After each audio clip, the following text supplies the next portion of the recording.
Hi guys, my name is Kayley Jones and I'm the Group Fitness Student Supervisor at Texas Tech University.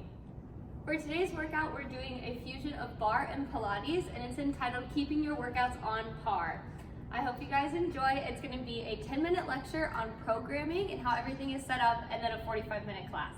Here are some of the certifications I hold. I have my Alpha Group Fitness certification, my MAT Pilates certification, Reformer 1 and 2, and a cycling certification, and I'm also certified in TexFit, which is a dance cardio format. Today's learning objectives for keeping your workouts on par include demonstrate how Pilates and bar fusion workouts can lead to increased mobility, flexibility, and muscular endurance. Secondly, I'm going to educate participants on the differences between bar and Pilates workouts.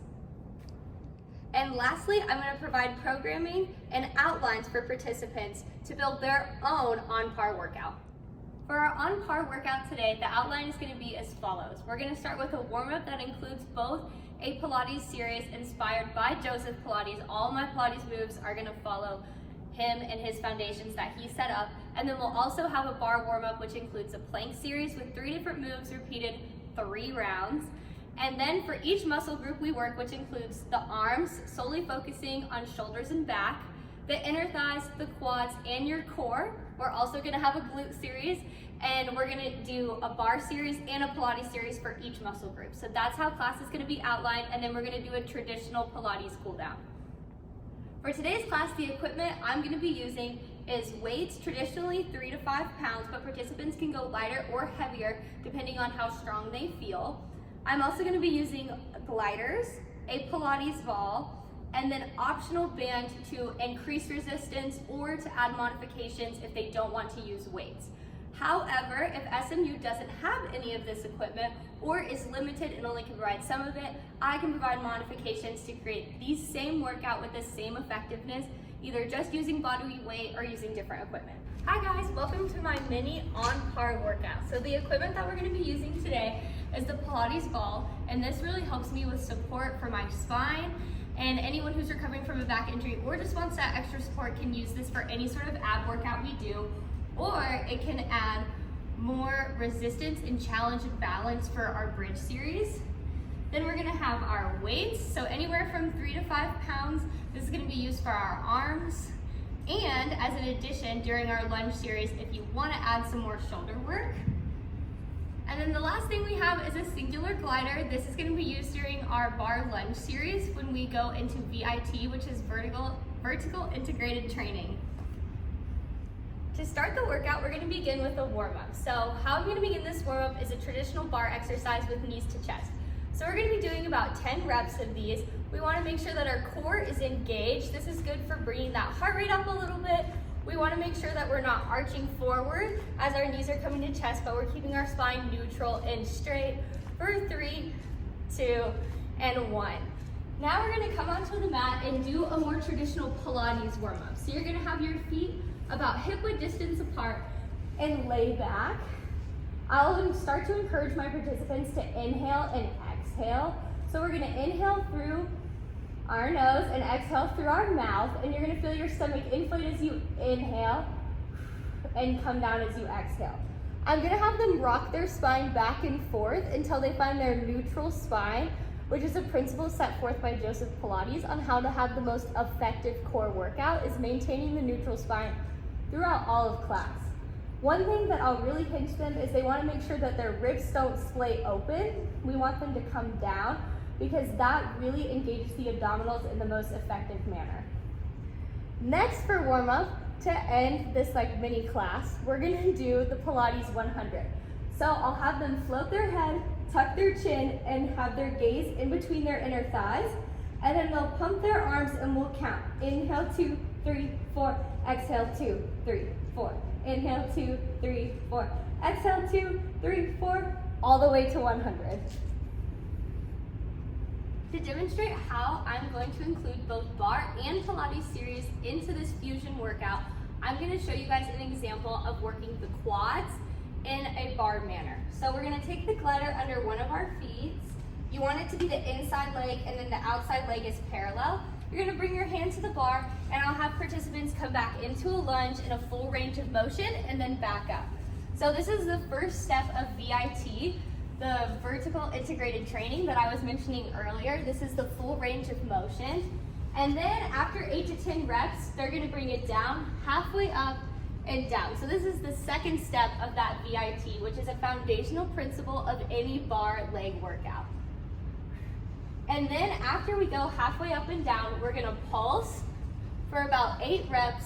And then the last step is a shift. So I'm gonna have them extend that back leg and then come down, extend, and come down. Again for about 8 to 10 reps. And then they're just gonna hold for 8 counts. They got this. This is when I'm providing that encouragement because they're gonna hate me. All right, and then we'll come back up and do that on the other side, and that's how we work the quads in a bar workout. Now we're gonna move to the mat and do it for Pilates.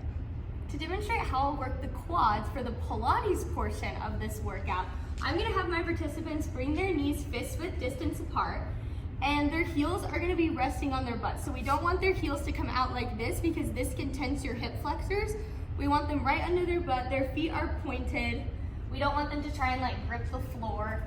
It's a nice relaxed stance, and if your participants can't sit like this because their quads are too tight, they can sit up like this as we start our workout. So I'm gonna have them hold the ball in between their hands to activate the chest muscles.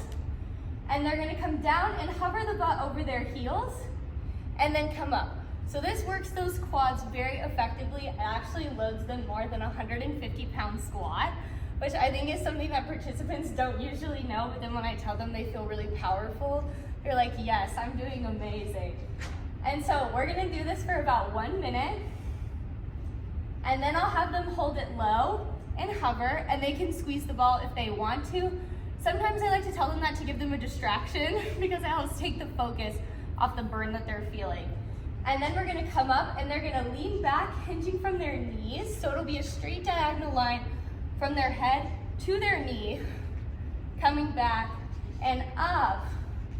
Again, this loads the quads extremely well, but they're also focusing on their core too, because if their core is not engaged, they're gonna start to arch back.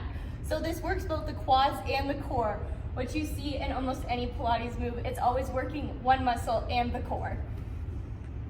Now I've gone over how I would work the quads with both a Pilates and bar series. I want to explain how the rest of my class will go since today I am limited with time.